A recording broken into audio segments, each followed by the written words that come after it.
So he put on his FDN white hat, he came down and he stood with us. And that's when I started watching the news, and not every time, but so often they go. So we spoke to one of the protesters, and they put the microphone in the naked guy with the barrel face. Or they put it, and I said, I would say I'm lucky, I'm an independent singer-songwriter, and I have a friend of mine who's an Emmy award-winning filmmaker. So I called this guy up and I said, dude, I don't know what else to do. I'm not going down to like a guitarist to give a piece of chance because there's enough guitars here to. So I said, what do we do to counter the Fox Express? And so we made this music video to get it out there, to show the spirit of this thing. And that's really what I'm about. The way I describe this, it's a disparate bunch of frustrated people who don't know what to do, doing something. They don't know what to do, so they're doing something. And like the single greatest criticism I get is people go, "There's no agenda, there's no white paper, there's no demands," and I say, "That's absolutely true. But what's the alternative? Do nothing. We did that. So what this is going to do? Is it going to accomplish anything worth the damn? I don't know. And that's almost not as important as trying.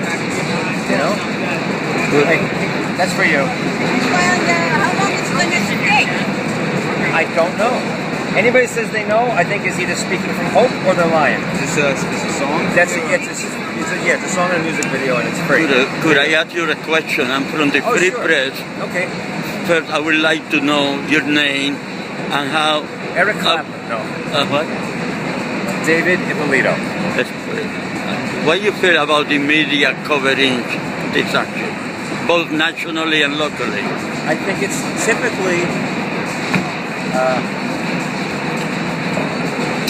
distorted and weak, but for a lot of reasons.